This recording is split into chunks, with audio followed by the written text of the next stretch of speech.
సరస్వతి పుష్కరాలు తెలంగాణ విభజన తర్వాత మన తెలంగాణలో మొట్టమొదటిసారిగా జరిగే పుష్కరాలే ఈ సరస్వతి పుష్కరాలు.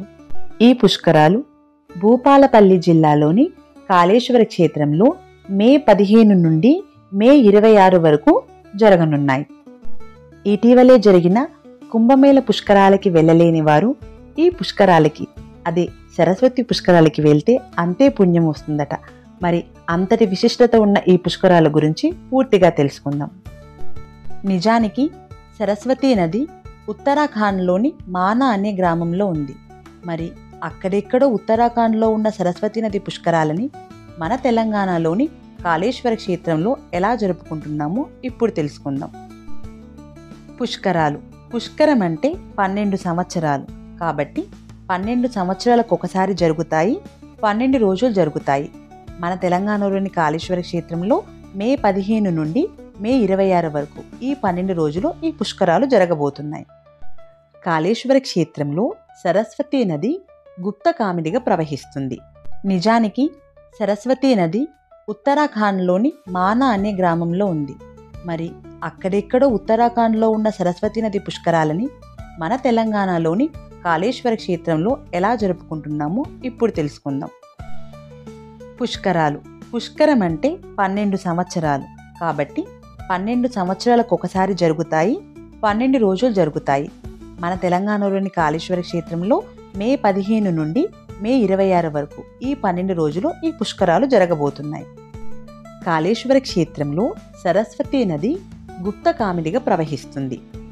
కాళేశ్వర క్షేత్రంలో ప్రవహించే గోదావరి, ప్రాణహితలతో పాటు సరస్వతీ నది అంతర్వాహినిగా కలుస్తుంది కాబట్టి గుప్తకామిని అని అంటారు. సాధారణంగా ఏ నదికైనా ఒక పుష్కరం మాత్రమే వస్తుంది. కానీ కాళేశ్వరంలో త్రివేణి సంగమం ఉండటం వల్ల 3 పుష్కరాలు వస్తాయి. ప్రపంచంలో ఎక్కడా లేని విశిష్టత ఈ కాళేశ్వర క్షేత్రానికి ఉంది. అదేమిటంటే ఒకే పానపట్టం మీద 2 శివలింగాలు కొలువుతీరిన ప్రదేశం ఇది. మొదటగా ఇక్కడ ఒక శివలింగమే ఉండేదట. ఆ శివలింగాన్ని భక్తులందరూ ముక్తేశ్వరుడిగా కొలుచుకుంటున్నారు. భక్తులందరూ ముక్తేశ్వరుణ్ణి దర్శించుకుని ఎలాంటి శిక్షలు లేకుండా ముక్తిని పొందుతున్నారు. దానివల్ల యముడికి పని లేకుండా పోయిందట. ఇదే విషయాన్ని యముడు శివుడితో చెప్పగా ఆయన యముడిని తన పక్కనే మరో లింగం ప్రతిష్ఠించమన్నారట. అప్పుడు యముడు ప్రతిష్ఠించిన లింగమే మరొక లింగం. దాన్ని కాళేశ్వర లింగం అని అంటారు. ఎవరైతే ఈ ఆలయానికి వస్తారో వారు ముందుగా కాళేశ్వర లింగాన్ని దర్శించుకుని ఆ తర్వాతే ముక్తేశ్వరుని దర్శనం చేసుకోవాలి. అలాంటి వారికి ముక్తిని ప్రసాదిస్తానని శివుడు చెప్పారట. ఆ విధంగా ఇక్కడ ఒకే పానపట్టం మీద 2 శివలింగాలు కొలువుదీరాయి. ఈ లింగాల్లో శివుడైన ముక్తేశ్వర లింగానికి 2 నాసికా రంధ్రాలు ఉంటాయి. అందులో ఎన్ని నీళ్లు పోసినా బయటకి కనిపించవు. అవి భూ అంతర్మార్గం ద్వారా గోదావరిలో కలుస్తుందని నమ్ముతారు. ఈ ఆలయం లోపలికి వెళ్ళగానే మొదటగా యమకోణమని ఉంటుంది. అందులో నుండి వెళ్తే యమదోషం పోతుందని భక్తులు నమ్ముతారు. అంతేకాకుండా శ్రీరాముడు, దత్తాత్రేయ, సుబ్రహ్మణ్య స్వామి మొదలైన ఆలయాలు కూడా ఉన్నాయి. ఈ ఆలయానికి ఉన్న మరొక ప్రత్యేకమైన విశిష్టత, ఈ ఆలయాన్ని యమధర్మరాజు నిర్మించారట. అంతేకాకుండా వనవాసం సమయంలో శ్రీరాముడు కూడా ఇక్కడ సంచరించారంటారు.